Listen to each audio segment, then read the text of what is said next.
ABC Wednesdays. Shifting Gears is back. He has arisen. Tim Allen and Kat Dennings return in television's #1 new comedy. What? With a star-studded premiere including Jenna Elfman, Nancy Travis, and... Hey, buddy. a big home improvement reunion. Welcome. Oh, boy. That guy's a tool. Shifting Gears. New Wednesdays, 8, 7 Central on ABC. And stream on Hulu. This episode is brought to you by Nespresso and Samra Origins by the Weekend Coffee Collection. Introducing Samra Origins. My collaboration with Nespresso is a connection to my roots, to my mother, Samra. Coffee that hits the right notes. It transports you. Crafted with unique notes and bold, soaring flavors. Experience a taste that moves you. Nespresso and Samra Origins. Discover more at Nespresso.com. The family that vacations together stays together. At least, that was the plan. Except now, the dastardly desk clerk is saying he can't confirm your connecting rooms. Wait, what? That's right, ma'am. You have rooms 201 and 709. No, we cannot be 5 floors away from our kids. The doors have double locks. They'll be fine. When you want connecting rooms confirmed before you arrive, it matters where you stay. Welcome to Hilton. I see your connecting rooms are already confirmed. Hilton, for the stay. Have you ever been to the grocery store and wanted a Coke, but you didn't have enough money and opted for the cheaper store brand, thinking, it's cola, how different can it be? Well, that very same situation was given to moviegoers around the world, with the MCU serving up a Coke and the Asylum serving up, well, something cola flavored. But can it still be as good? Find out as we take the movie version of the Pepsi challenge to see if Almighty Thor is not that bad.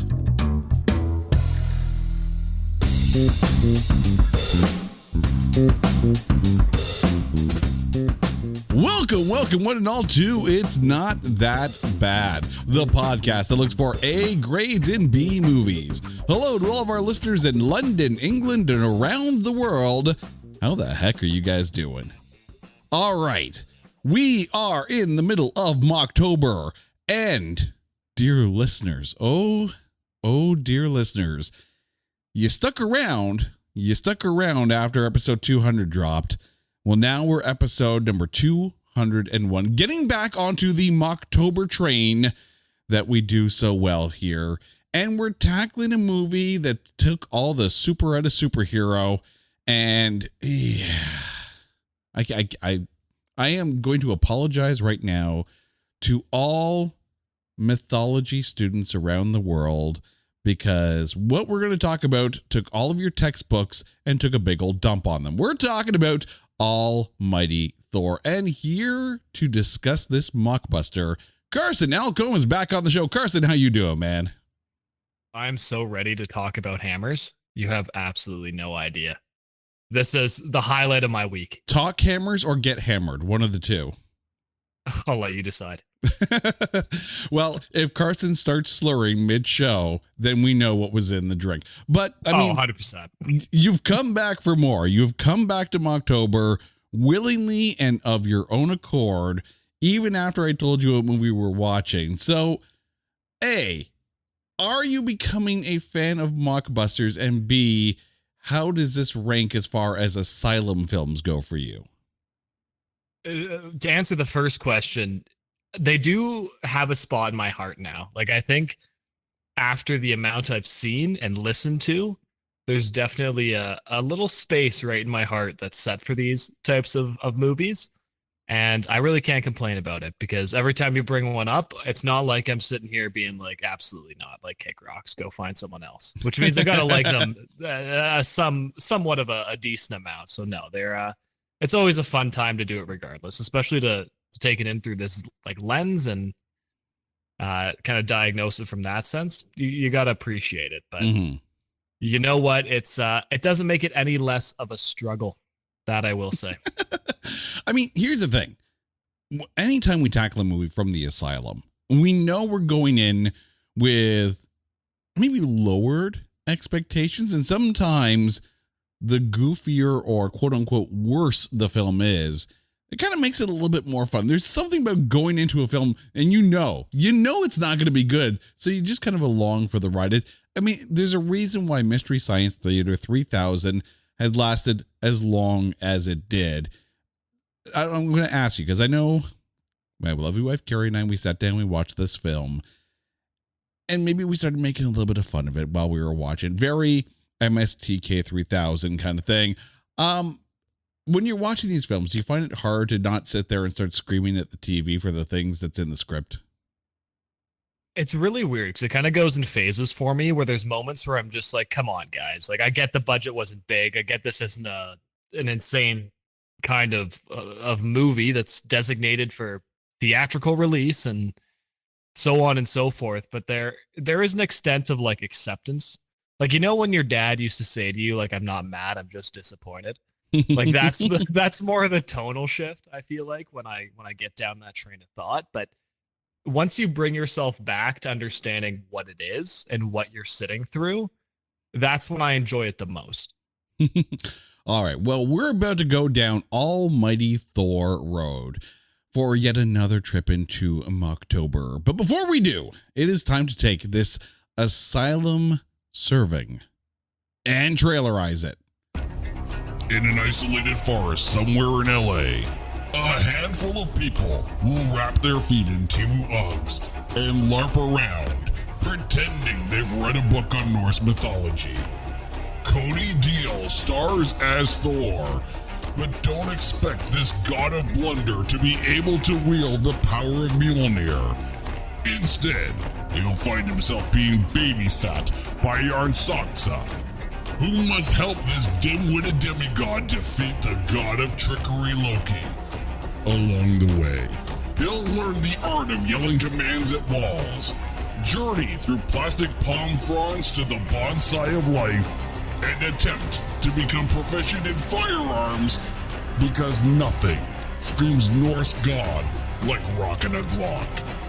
Be prepared for a movie that will Ragnarok your senses and have you screaming, I'm not worthy, in the hopes of making it stop. Almighty Thor, rated TV-14 for Thor's Valet.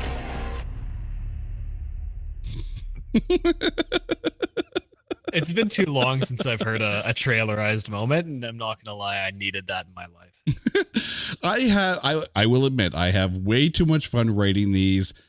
It's the highlight of my preparation for the show. Take that, Chat GPT. Try to write something as good as that. Okay, God, can you imagine if someone actually programmed Chat GPT on this, with using this podcast as AI learning language? Yeah, it's called art. Oh God, we broke the Chat GPT. We founded the podcast and we broke Chat GPT. Please make it stop. All right, let's get into who is in this movie. The movie stars Cody Deal, Richard Greco, Patricia Velasquez, Kevin Nash, yeah, that Kevin Nash, and Jess Allen. It was written by Eric Forsberg and directed by Christopher Wright. Now, if you've never heard the name Cody Deal before, you're not alone, because I had to look him up myself. This is his first movie role where his character actually had a name. Now, he's been in other films like The Hangover, where he played like some centurion in Las Vegas or whatever. But no, this is his first major film role character having a name. But funny thing, he actually auditioned for the MCU's Thor.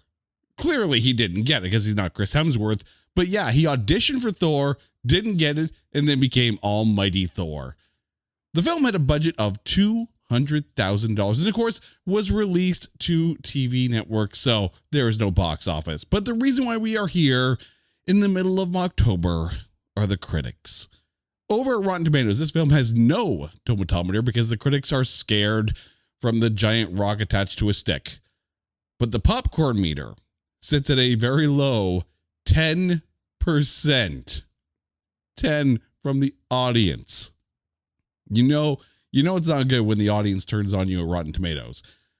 But it's not just there. Over at IMDb, it sits at 1.7 out of 10 stars for a 17% score. At Letterboxd, it sits at 1.9 stars out of 5 for a 38% score, and the movie database sits at 29%, giving this film an aggravated aggregate of 23.5%. Carson, is that being generous? Is it bad that I'm like, no, like that's the perfect score for this movie?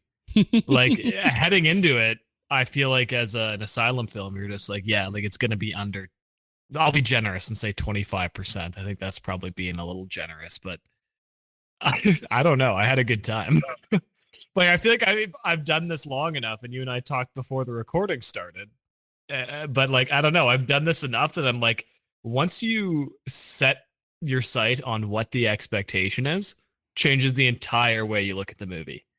Yeah, the minute you see the Asylum Presents on the opening credits, you're like, okay, so we're starting around 15 and we'll kind of work up from there. I will admit that this might be one of the lower rated mockbusters that we have covered. 10% is a low popcorn meter, and I would even say 10% might be low for this, but we're going to figure out just how low it is as we get to the breakdown. We start with Cody Deal, who played Thor. Your thoughts on him? Are you talking about my boy jacked John Heater? Because that's all I saw when I was watching this. Really? Because I was watching this, I'm like, oh good, the third lost Paul brother that no one talks about. It's so true. Like, I don't know what it is, but every time I saw him come on screen, like I'm waiting for him to pull like tater tots out of his pocket. It's atrocious. Oh, man. I don't know. Like he was kind of what I expected the role to be. Like I think especially when the MCU is the juggernaut that it is, anything that isn't MCU Thor, regardless of comic, of story, of other medium, you're just like, it's just great value, Chris Hemsworth. Mm-hmm.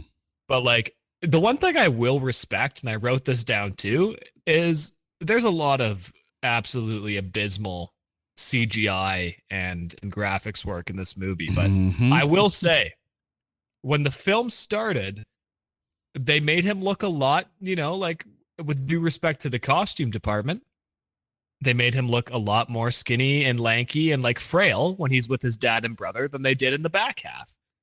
And I will say, hey, you did good, son. Like I can respect that and acknowledge that. Hey, props department, costume department, good work on you guys. Thank you. I mean, you have to take a look at where the story of Thor is. And before I even get into this, you have to remember that it's not like this is one of those Winnie the Pooh blood and honey kind of things where Thor all of a sudden, popped into, public domain and they could start covering it. Obviously, the Marvel look and the Marvel take on Thor is still unique and, proprietary to Marvel itself. However, the character of Thor comes from Norse mythology. So, of course, anyone can do a Thor film because there is ancient text that literally tells these stories that you can pull from. And that's public domain. So this is fine. I'm fine with them doing a Thor film. I'm not even fine with them capitalizing this coming in around the same time as the MCU's Thor. But getting to this story, we have to accept that when we first meet Thor, he's not, empowered by Odin in order to be able to kind of take leadership of the Nine Realms. He's not the warrior that is supposed to be. And I think that's why they also included Balder, who in the comic books, they call him Balder the Brave, but we have Balder, who is in this case, the brother of Thor.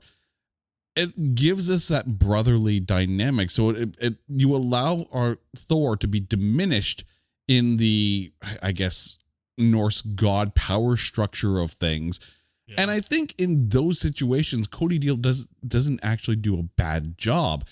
It's the minute that he starts traipsing through the forest and then somehow LA and going on like, I'm going to kill Loki. Oh no, he beat me. I need to get better. Where's Loki? I'm going to beat Loki. And then you repeat the cycle over and over again. This script does him no favors whatsoever. I was hopeful when they finally make it to LA, to Earth, to Jotunheim, right? Not Jotunheim, but Midgard.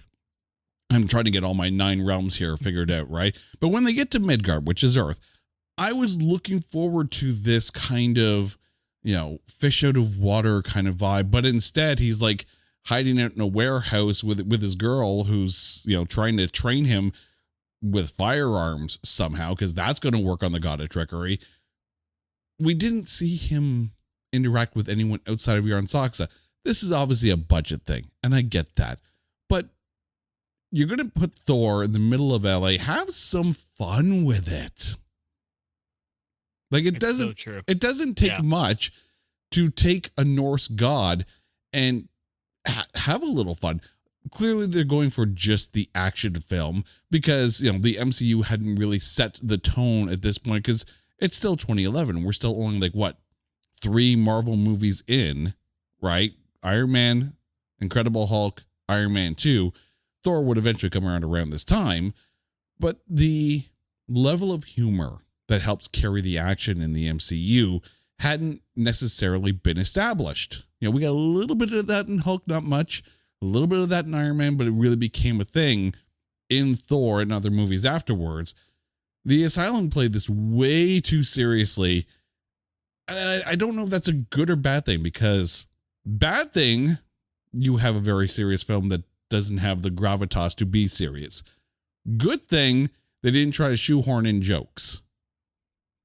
Yeah, it was definitely something that I was thankful for, because if this was a movie that did everything it did and then tried to be funny, I think that would have turned me off of it way more than it should have. But it still struggled at points to hold me, and I think the first chunk of that is by how much I feel like the first, what would you say, 30 to 40 minutes is in the same fucking forest. And pretty much, yeah. Oh my God. That was, I will say, I get it. As you said, budgetary constraints. You're going to shoot where you can for as long as you can. But my God, there was a point in that forest where I was like, I don't give a shit where you go. Someone, one of you just leave the forest for the love of God. I think the biggest and most egregious thing about this film, and is none of the actors really. I was getting nauseous from all the quick cuts in the editing. Oh my God, yeah, 100%. I'm an editor. I'm a professional editor. And I was staring at the screen going, stop making cuts, because there were times, and we're going to get to him a little bit later, there were times when Richard Greco felt like he shot everything by himself and then got superimposed in. Honestly, and there was multiple times where they put in this fake camera shake, and it was nauseating. Mm-hmm. Right on the button for you. It was horrendous. And it's funny because I'll sit and I'll watch and I'll be like, I wonder if Jason is poking his eyes out right now. I mean, you can absolutely save a film in editing, and then you can absolutely not. And I think this is one of the situations where it's not. And it's true. Again, I appreciate that this is those early days of mockbusters, right? It's not the fine-tuned thing that it became. And we're not even close to when they hit pay dirt with Sharknado, the unicorn of all bad films, right up there with The Room. But it's one of those things where the editing is so, and they were using some of that white flash for no reason, very similar to the editing that was in Mega Shark versus Giant Octopus, where I'm like, why are we putting these flashes in? There's no point for it whatsoever. And it doesn't help. And all these quick cuts and close angles. I mean, I was getting mad at the camera people too, because you have all these close-up shots of people talking. And it's like the mood of this scene doesn't call for the extreme close-up. Back the camera up there, buddy. Yeah. Hold the dolly back, Chief. It's obnoxious. I don't need to be seeing every bit of detail in your pores while you're uttering the worst line in human history. Yeah, this isn't Black Widow trying to, land a hurricane round on someone. You don't need 7 cuts for one simple sword swing. Back it up and let the thing breathe a little bit. 100%. And did you look at the poster closely for this movie, or not closely or whatever? I will give the poster artists all credit where credit is due. That the poster, the cover art for this movie, is way more badass than the movie itself. Oh, 110%. And I think the funniest part to me is I was looking at the cover before I watched it, and I was like, oh, that's an interesting take on Thor's hammer. Just for that hammer and the cover art to never once appear in this movie. I mean, we got something close to it, but yeah, no, it's not this, that at least looks somewhat closer to Mjolnir. And I mean, I'm not 100% sure Mjolnir isn't a Marvel creation, because they never call the hammer Mjolnir. It's not one of those things where Odin is sitting there whispering to the hammer going, whoever shall be deemed worthy can, lift Mjolnir and claim the power of Thor. Like that may be Marvel lore and not out of, That's true. Yeah. I mean, I'm darn skippy. The ancient texts of Norse mythology don't have him rocking a Glock, but I'm fine with, the very mythological looking hammer, which, oh my God, this hammer's so bad. It's a tough look. Like, as you're watching it and you're in it and you're following along and you're like, dude, I'm pretty sure I can see the duct tape on one of the corners of it. It's tough. I mean, I've done a little bit of like work with styrofoam and trying to mold it and then pit it and paint it to make it look like stone. Did that, a little bit of that in college.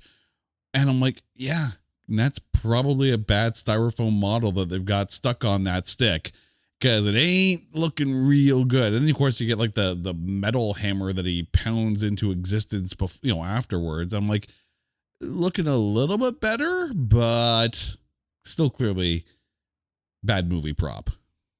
Yeah, it was one of those things where I'm like, if you're going to make a Thor movie, especially a mock Thor movie, which is fine, that's your business model, do what you got to do.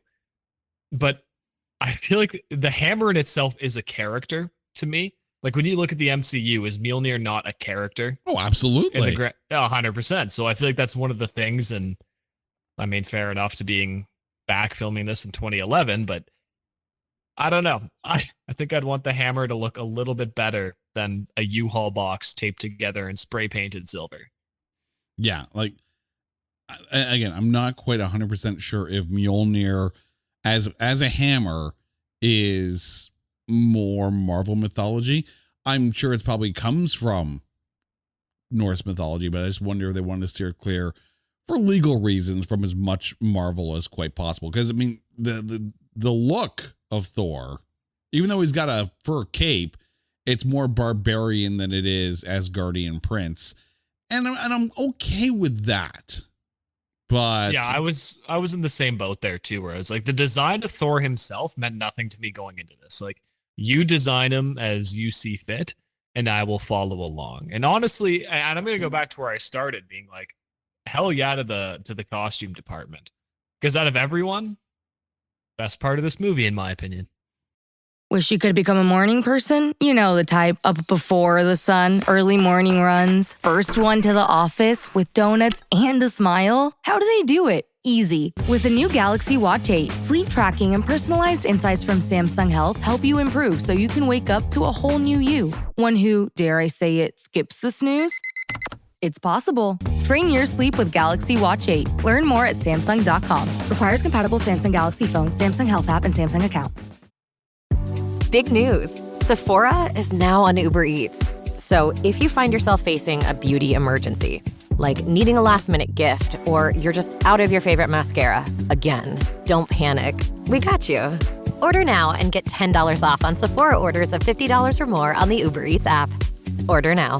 Offer ends October 30th. One order per customer. Additional terms apply. See app for availability. Delivery fees may apply.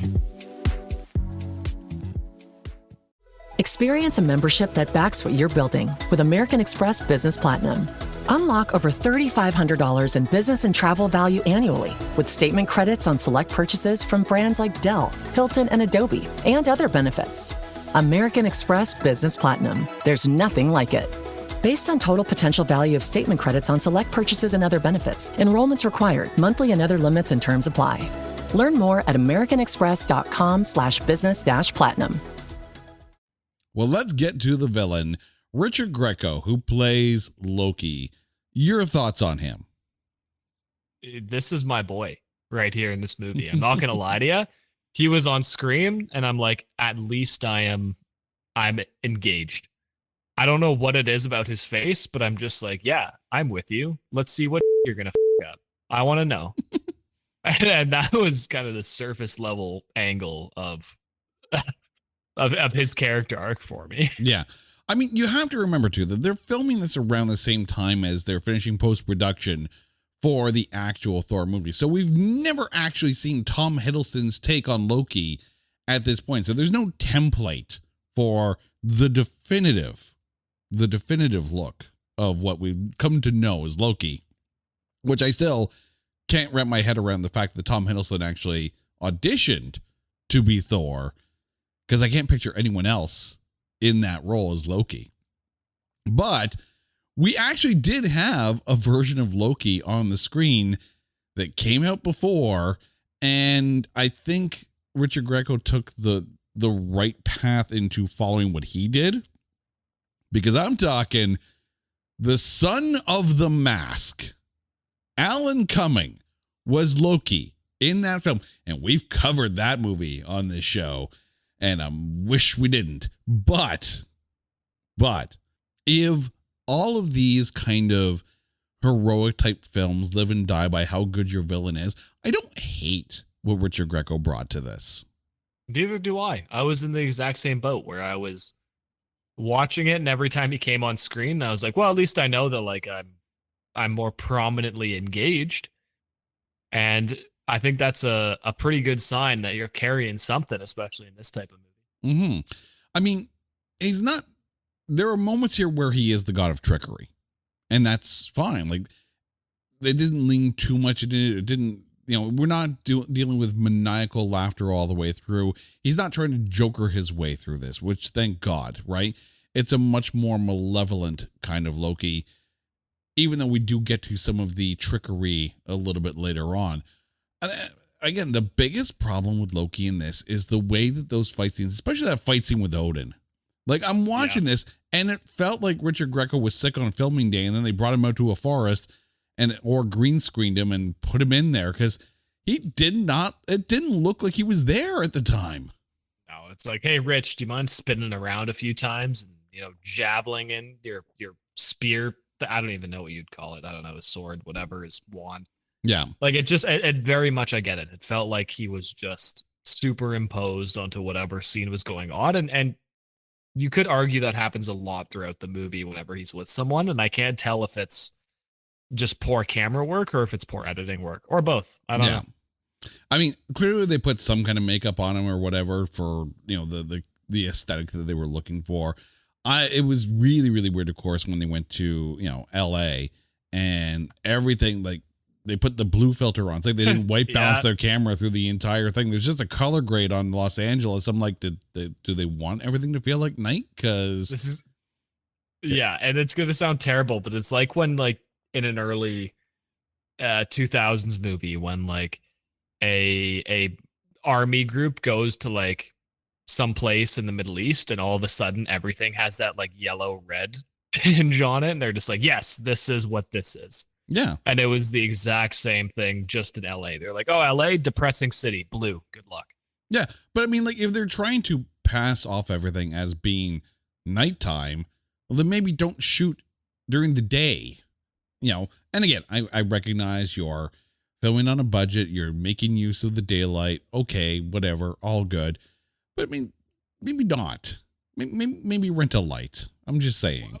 Well, was this actually meant to be like those scenes to be in the nighttime? Like, did I miss something completely? I mean, there's no other reason why they would put this blue hue on everything, because like it's so. If they're trying to separate it from, I guess, from Asgard's supposed to be, because there's a bit of a orangish greenish kind of hue that they put over top. Like, it's almost like they color graded each scene to be a different scene, because we don't get any of that in the cave leading up to, the palm fronds of the trees of the tree of life. Because, dear God, movie, get a budget. Dark room with a bunch of plastic. Like, I felt like we should be listening to Radiohead because of all the fake plastic trees. It's very true. Kevin Nash. Yep. Wrestler Kevin Nash as Odin. And yet somehow he looks the part. I agree. I'm not going to lie to you. Like, he was a bright spot of the movie for me. I don't know what it was, but he came on screen and it was like kind of the same like warm feeling when you're like 7 years old and your grandpa comes to visit. Like, I can't really put a term to it, but I don't know. Like I thought he was good for what it was. And I feel like whenever you have an actor that you do know about in this type of movie, you just have to accept that whatever happens, happens, and they can only do so much. So I had honestly no issue with him at all. It was nice to see him. I mean, this ain't the first wrestler to appear in an Asylum film. I mean, hell, when we covered Transmorphers, we already dealt with that as well, in dealing with Amy Weber, who was in that. But I mean, Kevin Nash, we're talking Big Daddy Cool Diesel here. We're talking about someone who, height aside, is a larger than life personality. They reined him in quite a bit to, I guess, give Odin some kind of gravitas. And I wasn't hating it per se. I'm in the same boat as you. Like he was on screen and I was like, yeah, this makes sense. Like I was like, this is a grounded piece of this movie. Odin being here, saying what he's saying, doing what he's doing. I'm like, yeah, this makes sense. Was the dialogue always the best?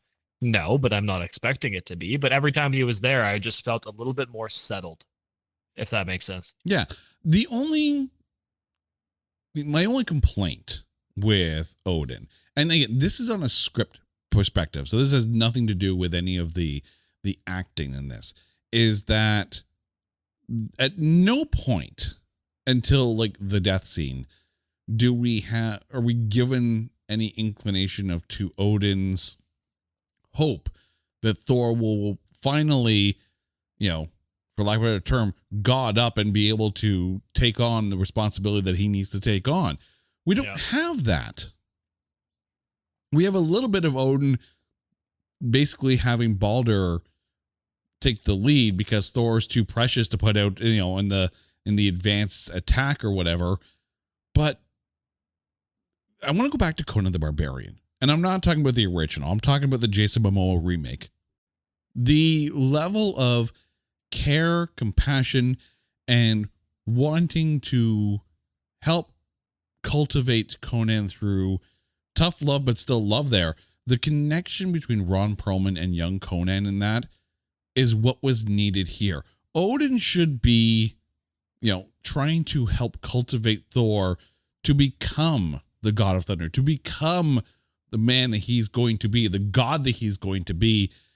But we get a very surface level kind of interaction between Odin and Thor, which takes out some of the impact of Odin dying at the hand of Loki. By the way, spoilers like a mofo, but no one's watching Almighty Thor based on what we talk about. So I'm going to take a safe bet that you've either watched the film already or you have no intention of watching the film and nothing we say is going to change that. So had we had some kind of connection, like an emotional bond developed between Odin and Thor, that death scene becomes harder hitting, and Thor's inability to get past his just want of revenge and be able to take the time in order to be able to learn what he needs to learn from Jörn Saxa in order to be able to defeat Loki. But the movie's just going to go balls to the wall. Here's all the action and forget a plot. It's so weird because I thought the exact same thing going through it, where I was like, Odin died and then Thor is standing over him and trying to speak to him. And I'm just like, I don't know, this doesn't mean anything to me. Like, to me, Baldur's death meant significantly more than Odin's death did. And I'm not saying it should be the other way around, but they definitely should hold a more equal weight in my mind, because guess who really isn't mentioned in terms of vengeance and storyline after? Baldur isn't mentioned. The more significant death, really, it's Odin being like, well, it's my father's death. He didn't go out like a coward, or he was the strongest of them all, whatever you want to call it, even though Baldur had the better relationship story-wise and the more impactful death in my mind. And again, we had that scene in the cave with the three rando girls. I assume they're sirens or whatever. And as Odin leaves, you have this little moment between Baldur and Thor after Thor's kind of been told that, he's got to, basically play follow up to Baldur. You have that dynamic between those two, which is why it was more impactful for Baldur. Even when he stumbles upon Baldur's body, it's like, he's like, my brother. And then, oh yeah, Odin's here too. Crap. Hey, Odin, you're dead too. Like, and it's like the legs appeared out of nowhere. It's like rushes over to Balder to his side. And then we have this like, emotional outpouring of grief. And then, wait, there's another set of feet here too. Oh, that's my dad. Okay. I got to go tend to him too. Movie. And then we're forgetting the whole fact that Balder is dying first because Odin just throws a spear through him. Mm-hmm. And he's like, hey, give Thor a chance. Like, hey, like there's such an emotional stake there just for Thor to be like, oh, Balder's dead. Anyway. Also, and we need to point this out here, because if you're expecting continuity in this film, don't. Just stop. So Loki tricks Odin into thinking that he's throwing the spear at Loki. He actually ends up throwing the spear into Balder, and like 2 shots later, the spear is now out of him and beside him. Like, it was tough. I know I'm asking too much from an Asylum film for a little bit of continuity, but can we do something that makes sense from shot to shot? I can appreciate the self-awareness of like, it's a low budget film. I'll take what I can get. But this is one of the things that I will absolutely push back on, being like, that's something you could have done.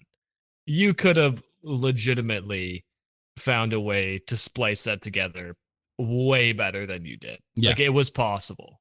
Yeah. It just wasn't done. I'm fine with duct tape on a styrofoam rock on a stick. I'm fine with the Temu Uggs on everyone's feet. I'm fine with everything happening in the same forest until you go to the midnight blue shade of Los Angeles. I'm fine with all that, but let's have a little bit of continuity. And you're right. That's an effect that's been done years upon years. This isn't a hard effect to do. And I get you don't want Balder kind of like upright with the spear kind of stuck in the ground, but you can't actually have it look like it's still through him. There's no way he pulled it out of him all the way. Yeah, just pulled a 3-foot back end of the spear through him. Yeah. Like, it was tough to watch. On that scene, you're just like, because then it sucks too, because Balder is the actual more emotional piece of the entire first act. And even in his death, you're like, it was cheap. Yeah. Which does suck. I'm fine if you have Odin with the strength to be able to throw the spear completely through someone, but it was clearly stuck in Balder. So leave it stuck in Balder. Yeah, he did not dartboard that, to say the least. He very much right through him, which is impressive on its own. But you know what you could have done? Not what you did. Yeah. There were multiple avenues that you could have taken, and you chose the wrong turn. But we've been talking about it for a bit. Jess Allen, who played Balder, your thoughts? More than what we've already talked about, at least as far as the character development between the relationship between Balder and Thor. Honestly, like, I enjoyed his presence in this movie. Like, he was one of the characters in the movie where I was just like, yes, like, I'm more than fine seeing you. Your presence was enjoyed. You at least brought something to the story arc. Like, hey, I'll take it. And truth be told, I was a little disappointed at how soon he died, because he died. Then I was just like, oh, so one of the only people in this entire film that held a weight of any sort is gone. But you know what? Like, I'm not about to sit here and really rag on the guy. He came, he showed up, he did what he had to do, and I wasn't inherently upset at him. And in an Asylum film, can you really ask for more than that? You make it sound like a Klingon thing. He died well. Okay, you're telling me that man didn't die in some sort of honor? I'm not saying it was great by getting absolutely demolished by your own father, but you know what? He was there from the start. He had a good relationship with both his father and his brother, tried to bridge that gap, and then he got absolutely slammed by terrible VFX and graphics. I think the one thing Balder's done, aside from give a little bit of emotional weight to Thor and a little bit of motivation, is it actually establishes the god of trickery with Loki. He died because Loki tricked Odin. That establishes the power of your villain. So Balder's death lands on a couple of different levels. And I think that Jess Allen, like, I'll admit, one of the things that's kind of hard to get out of your head when you're watching a mockbuster especially in hindsight, is you're going to draw parallels to the characters that they're playing and then the characters that are in the actual movie, right? So you're going to look at Kevin Nash and you're going to compare him to Anthony Hopkins because we've seen Anthony Hopkins in a couple movies, right? You're going to look at Richard Greco and you're going to compare it to the Tom Hiddleston performance because that's freaking Loki, right? You're going to look at Cody Deal and you're going to compare it to Chris Hemsworth because that's Thor. Cody Deal's more like the Thor on, actually not even close to the Thor on the old Incredible Hulk TV series, because at least that one tried a proper Shakespearean style accent. The minute I saw Jess Allen as Balder, I'm like, do we have Scourge in this? Because he was kind of had that Carl Urban Scourge from Thor Ragnarok kind of look initially, and then it's like, oh, it's Balder the Brave. Okay, cool. I can get behind this. I liked the death actually his death meant more than Odin's, which is easily fascinating. But I also think that gives credit to kind of what they initially were going for, in the sense of he was the connecting piece between Odin and Thor. So in theory, his death should have meant more, but from a lore and a chronological and whatever you want to call it story sense, I get why they tried to make Odin's death more impactful, even though that the movie did not remotely support that claim, quote unquote. Mm-hmm. Then we have Patricia Velasquez, who played Yarn Saksa. So I had to look this up because this is actually a character that hasn't been in any of the Thor movies yet, despite being in Norse mythology. So Yarn Saksa, according to the Prosa Edda, which is a Norse textbook written back in Iceland during the early 13th century, all this because I can Wikipedia something, is a Jotun. So basically in that text, she's Thor's lover and mother to Magni, who is Thor's son. So, I mean, I want to give kudos to Eric Forsberg, the writer, for doing a little bit of Norse mythology research. So we have a character that even the MCU hasn't even touched. So fascinating here. But your take on Patricia Velasquez, and by the way, if you don't think you know who Patricia Velasquez is, then clearly you didn't watch the original Brendan Fraser, The Mummy movies. She is Anck-su-namun. Your thoughts on her? I wish I could sit here and be like, no, she was more impactful, because I always look at the cast before I watch these movies and I see some of the people and I'm like, oh, well, great. Maybe they'll have a good performance or something redeemable. I don't know. Like, she was just kind of there to me. Like, it's weird to say in an Asylum movie, like I expected more, but like I legitimately did. Like, I just felt that she was there to direct Thor from place to place to place to place to whatever was happening, to whatever blue hue you wanted to throw on anything until he went to hell. But like, I don't know, like she was just there to me. And that's the saddening part. So I'm just like, that's one of the more, I'll say, prominent actors, actresses in this movie. And it simply was, if that makes sense. Yeah. Like you're kind of looking at Yarn Saksa as to what Tessa Thompson did with Valkyrie as more of a parallel, right? This is supposed to be someone who's supposed to get Thor up to a point where he should be able to handle whatever it is that's in front of them. So here Yarn Saksa has to train Thor in order to be able to help him get to a point where he could actually conceivably defeat Loki. But the problem is, it's a circular logic with these two, right? Because Thor's like, I have to kill Loki. Well, you're not good enough to kill Loki. I have to train you. All right, train me. Then that happens. Like, nothing really happens, let's be honest. Take a Glock. Yeah. Here you go. Squeeze the trigger, because really? Right. And then fire 4 shots into what I can only assume is the wall of your warehouse. Yeah. Also, movie does a lot of things off camera. So if you hear something screaming at the back end, just know that the budget didn't allow you to see it. But, and then it's like, all right, then he goes to fight Loki, and Loki defeats him very easily. And he's like, I'm not good enough. I should have listened to you, Yarn Saksa. And then, like, literally 2 seconds later, no, I'm going to go kill Loki. And then you're in the cycle again, right? You needed to take a beat, because the entire movie felt like they were either running from or trying to catch Loki.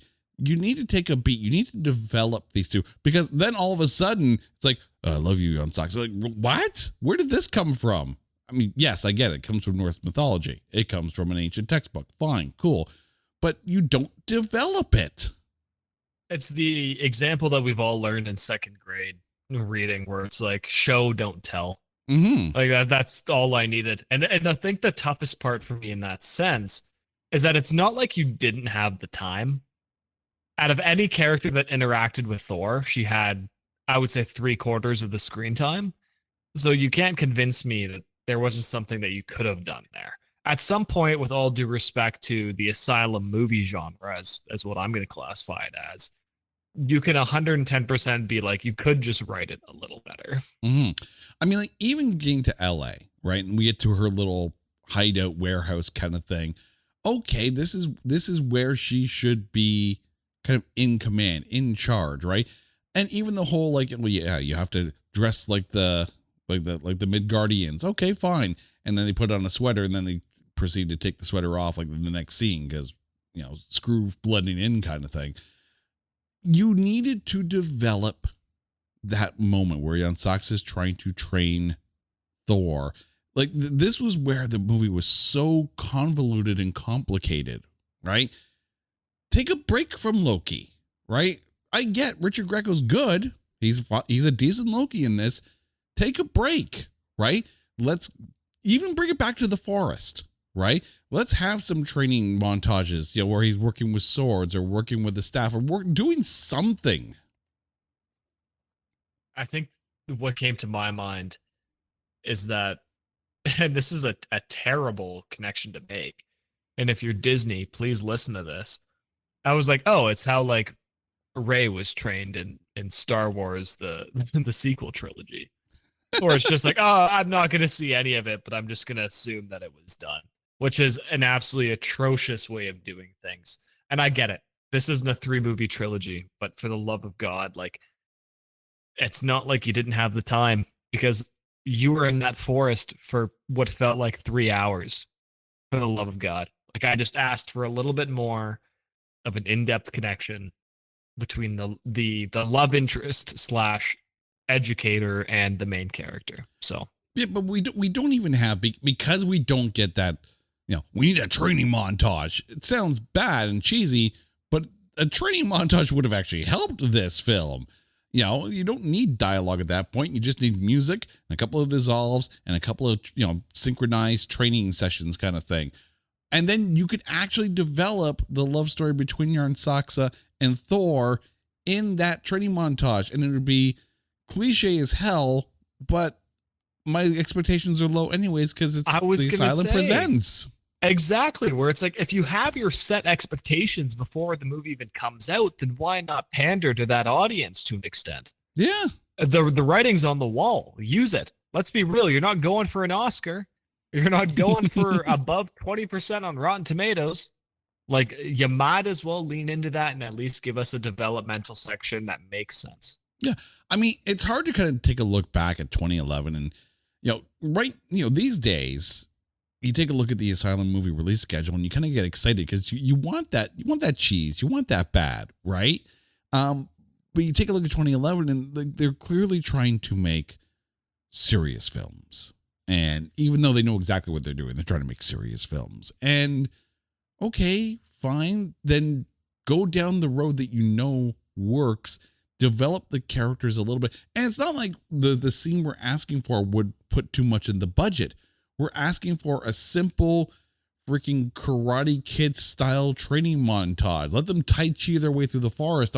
Do something. Yeah, I don't care if you put like the music Push It to the Limit over top of it with an active fighting montage. Like at the end of the day, like I would have gotten more from that than what I did. It's one of those moments where I sit there and I'm just like, I get it. You have a low budget, but just because you have a low budget doesn't mean that there's not an aspect of leaning into that you could have taken. And maybe that's what you said. It's just the era of what Asylum was in. I don't know. Yeah, your budget can't pay for Take It to the Limit. You can't afford the Eagles at that point.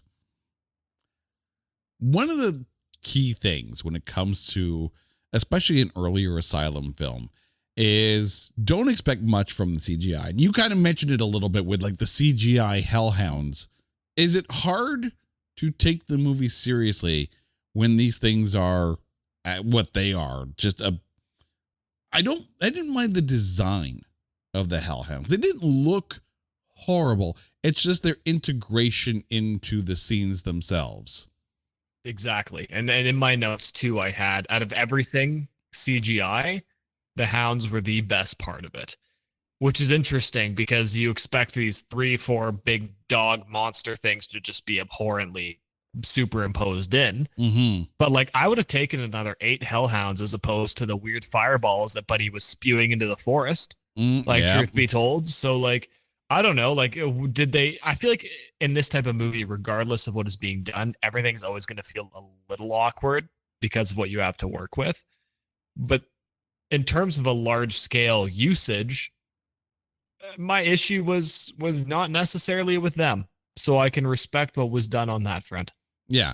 I mean, these aren't the worst CGI baddies I've seen in an Asylum film. So far, the ones that take the cake were the aliens that they had in American Warships, a movie that we talked about last year during October. But yeah, the design of them looked good. They just didn't integrate well. I think my biggest problem from a production standpoint, aside from the excessive quick cutting of all the fight scenes and the way too close shots for the lack of emotion that's happening in the scene, we got to talk about the slow-mo strobe fights, because I'm watching this and I recognize that back in the day, strobing type video effects, like when they slow it down and it looks like it's a little bit choppy kind of thing, like they shot it like 5 frames per second and then they extended the 5 frames over 30. It became hard to watch. It became comical at that point. It did. And I think the toughest part of it was how much it took you away from what else was going on too. Mm-hmm. It was brutal to sit there and watch some of it and then be like, well, at least I was semi-involved before this. And then something happens that takes you right out of it. Yeah. Like, I get it. It was what it was. You can only do so much, but it's the same thing as when I say with the writing, where it's like, just because it's a lesser than budget doesn't mean that you can't add things on a personal level that do increase the relevancy and stature of the film. Yeah. I think the other thing too is that even in some of these Asylum films, it's clear that the writers are taking a look into, you know, for lack of a better term, maybe not like deep historical text, but they're at least looking at, Wikipedia for some characters and for some backstory. I mean, when we covered Abraham Lincoln versus Zombies last year, you know, and you take a look and you realize that a lot of these characters are characters from Abraham Lincoln's time. And you're like, holy crap, they actually did research. Like, one of the characters, the actor that they got, looked exactly like a photo of the actual person from like the 1800s. I'm like, oh my God, they actually did research on this. Abraham Lincoln versus Zombies is actually one, in so far, in my opinion, one of the top tier mockbusters that we've covered so far. This one, take away the MCU existence. Take away Marvel's Thor. Is this a decent Thor film if the MCU doesn't exist? I think it's certainly better than what it is. I don't know if it's a decent Thor film, but I think if you remove any acknowledgement, any knowledge of what Thor and the Thor trilogy is, mm-hmm. you definitely reach a stronger point of understanding for sure. Like, I don't know. It's brutal because as someone that has now had to watch a few Asylum movies for the sake of the show, I said I was sorry. Is it bad that I sit here and I'm just like, I get through half the movie and I'm just like, would I rather have watched Paranormal Entity again? Actually, that one wasn't that bad. I'm not going to lie to you. I'm so glad you said that, because as I was going through this one, I was just like, I might have to revisit it just to see if it was actually, I don't know. I think I gave it a lot of crap at the time, but with all due respect to Paranormal Entity, good on you, because I was using you as a standard when watching this. But that's the thing. You have to compare these films to other Asylum films. You can't compare them really to like the Marvel Cinematic Universe. Like, there's no way. No. You can't take Transmorphers and go, maybe Michael Bay should look at this. No, Michael Bay should not, right? you have to compare them in the echelon of other Asylum films, because that's the same playground, right? You can take other films and toss them into that Asylum playground if they're in that kind of budget. Like last year when we covered Cocaine Shark, that was not an Asylum film. And trust me when I say the Asylum blew that one out of the water. The Asylum, for all the grief that we give it on these shows, there is still some decent production work in it, and you do get some namers in there. It's kind of like, going to the minor leagues and saying, oh, that player's still playing. Yeah, 100%. It's when you're watching, and because we're Canadian, I'll use this example. We're like, oh yeah, Alec Manoah is still playing for the AAA Blue Jays, right? Where he got picked up by somebody else. So, oh my God, they DFA'd him. Yeah, just recently. Yeah. All right, but yeah, it's like going to watch an AHL team and go, oh, that's where that guy went. It's 100%. And I think when we speak about Asylum as a production company, we almost have to translate the production company to be like, no, Asylum is a genre.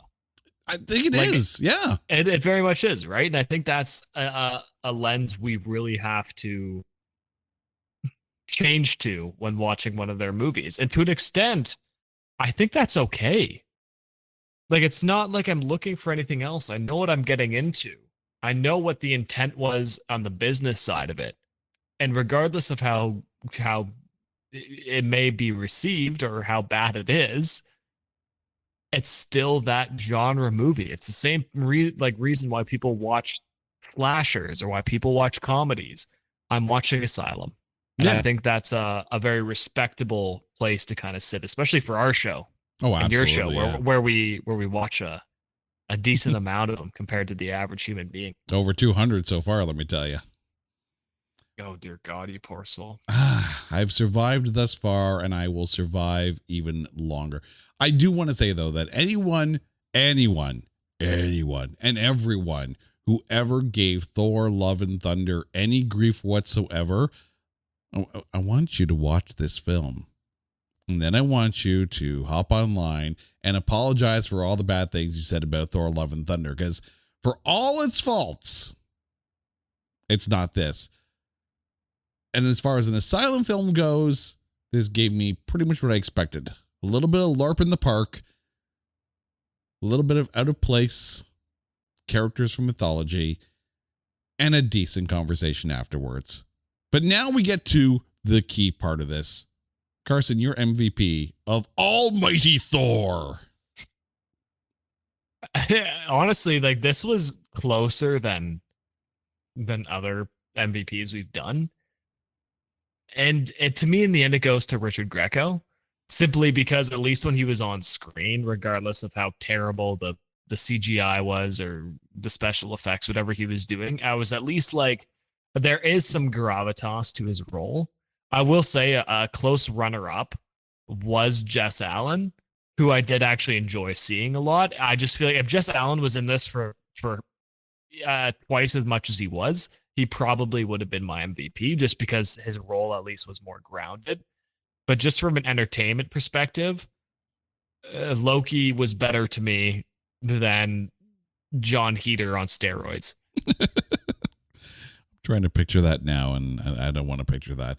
Yeah, I thought about Jess Allen. I also thought about Kevin Nash, but they're not in this film for long enough to be the MVP. Yeah, exactly. And as much as I can appreciate what Richard Grieco did, the editing for his scenes really didn't do him any favors. So for me, my MVP is Patricia Velasquez, who played Yarn Saxa. I think for what the script that she had and the role that she was supposed to have, she actually felt like she was putting in 110% into this role. Whereas at times Richard Grieco was walking around, I'm like, oh, day player gets some lines. Because there were moments where I'm like, he knows this is a paycheck. It felt like that.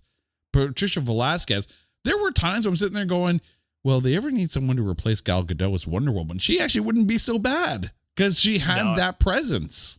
And she was actually in my top kind of, it's funny because the three of Kevin Nash, Jess Allen, and Patricia were very much interchangeable, which I think is funny that Cody Deal didn't end up in the top of any of our lists, which should say enough about what went on production wise here. But I don't know. There was just a level of, I think her involvement was good. She put in a good effort. Yeah. But there was still a level of like, I know why you're here, and that's simply to guide the narrative so I don't have to watch Cody Deal the whole time. And I think that's what stopped me from putting her in a more prominent position, as much as Kevin Nash and Jess Allen were stopped because they just simply weren't in it enough. Yeah. I think Patricia Velasquez would have come across even better had Cody Deal's performance and lines been, gooder, because they weren't. Jan Saxa had the role that should have carried Thor to the end if only they wrote Thor a little bit better. Carson, thank you so much for this, for yet another return to Mocktober. Let our listeners know what you've been up to and where they can find you out there on the internets. These days, not much has changed. You can find me, Carson Elk 12, on Twitter, talking about movies and gassing up the It's Not That Bad Twitter account, as it should be. And otherwise, if you're in the Calgary area and you need any detailed graphics, vinyl signage, you know where to find me. All right, dude. Thank you so much for this. And to you, our dear listeners, Mocktober will continue next week. And oh, dear God, the things we have watched for you guys. But until that time, you guys know the deal. If there is a movie out there that you think is unfairly maligned, or there's no way in a rando forest that we can find anything good to say about it, hit us up on social media at Not That Badcast, or go to our website at notthatbadcast.com. And while you're there, bookmark the site, because once we're done Mocktober, we have a 7-week run of the entire Police Academy series.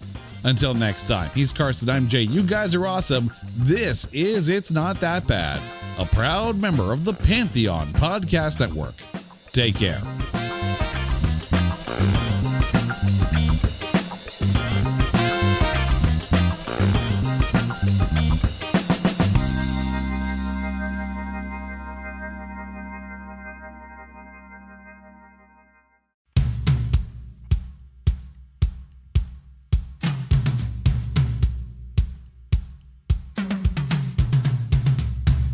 This is Mark Shea from the Performance Anxiety Podcast on the Pantheon Podcast Network. We've teamed up with Teen Cancer America, the charity founded by Sir Roger Daltrey and Pete Townsend of The Who, to bring you the most anticipated tribute album of the past 41 years.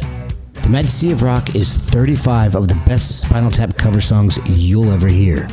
You'll hear Spinal Tap songs done by Robert Hitchcock, Alan Johannes, members of Tool, Foo Fighters, Caius, Failure, Soul Asylum, and so many more. And every dollar raised goes to help teens and young adults diagnosed with cancer. This is a limited edition of 5,000 downloads, so go to teencanceramerica.org, check out the store, buy the album, and give teens and young adults the help they need.